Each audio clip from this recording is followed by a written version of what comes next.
And while our economy is the envy of the nation and our state is well prepared to guard against future economic turmoil, the truth is that our nation is facing economic problems stemming from reckless federal policies, especially the most sustained inflation our country has witnessed in decades. The federal government has borrowed and printed unprecedented sums of money, and the bill is coming due.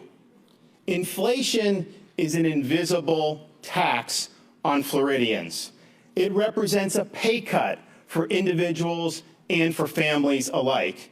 And one of the ways families have felt the pinch has been in significantly higher gas prices. To help alleviate this burden for Florida families, I'm proposing a $1 billion gas tax holiday to help reduce prices at the pump. If Washington, D.C. won't change course, then we have a responsibility to step up on behalf of our Floridians.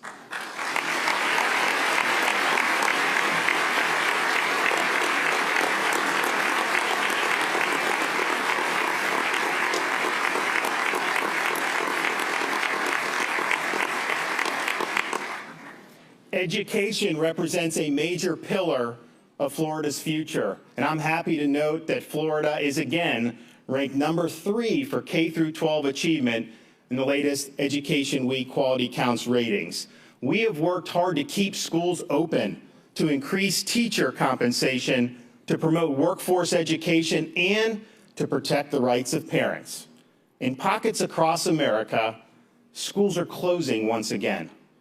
These closures are enormously destructive, and they will not be tolerated in the state of Florida. Florida has led the way in putting our kids first. In the summer of 2020, when it wasn't fashionable, we made clear that kids needed to be in school. And we faced opposition from hysterical media, from unions and the politicians they control. We even faced lawsuits aiming to close the schools. But we would not allow fear of or politics to harm our kids. We were right and they were wrong, and millions of families in Florida are better for it.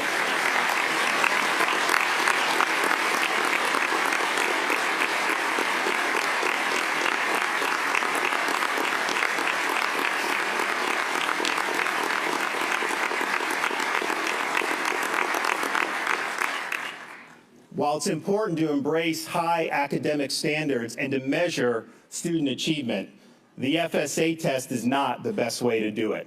I'm proposing the elimination of the FSA and replacing it with periodic progress monitoring. This will lead to meaningful feedback for parents and teachers and will reduce the amount of time dedicated to testing, leaving more time for learning. This reform will be better for students, it'll be better for teachers, it'll be better for parents, and it will help Florida remain a leader in education reform.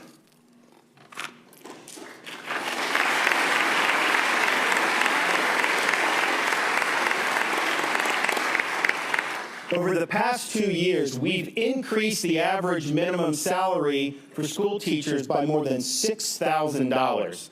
And last year, we provided $1,000 bonuses to every public school teacher and principal in the state of Florida. Joining us here today is Brittany Duquesne, who's a teacher at Lakewood Elementary in Pinellas County. Stand up, be recognized.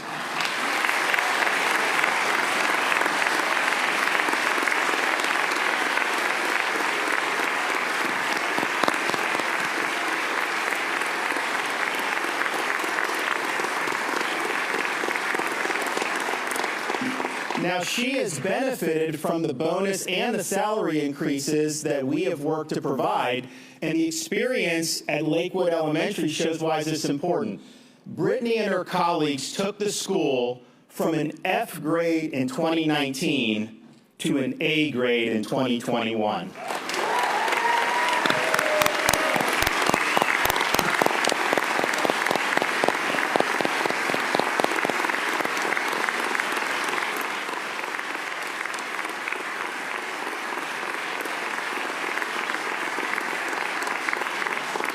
Let's continue the progress by further increasing teacher pay and by approving an additional round of $1,000 bonus. It's the right thing to do, and it'll show folks that we appreciate the hard work they've done, particularly over the last 2 very difficult years. Florida, under the legislature's leadership, enacted a Parents' Bill of Rights, and we reject the notion that parents shouldn't have a say in what their kids are learning in school. Indeed, Florida law should provide parents with the right to review the curriculum used in their children's schools. We should provide parents with recourse so that state standards are enforced, such as Florida's prohibition on infusing subjects with critical race theory in our classrooms. Keisha King is a mother from Duval County, Florida, who has joined, stand up, who has joined moms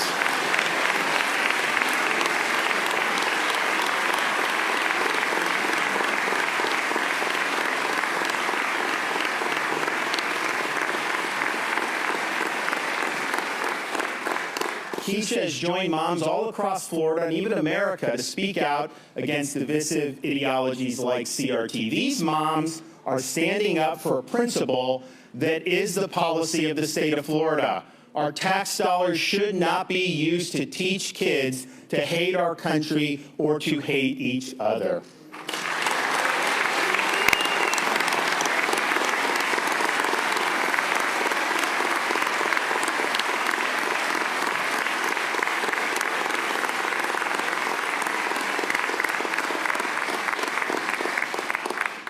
Florida's public college and university system is ranked #1 in the nation yet again.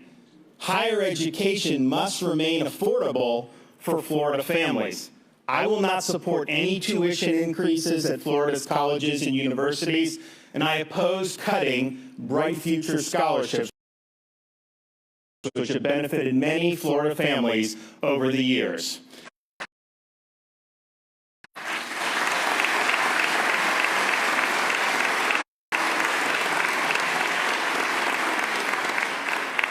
Now, as proud as we are of the quality and affordability of Florida's higher education system, a 4-year education at a traditional brick and ivy school isn't the only pathway to success. Over the past 3 years, Florida has added more than 50 new apprenticeship programs. The credentials earned through our workforce initiatives have paved the way for employment in a variety of fields like aviation, logistics, and welding.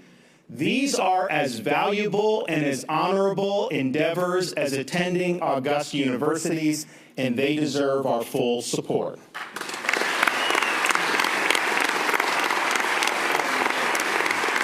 You like that one?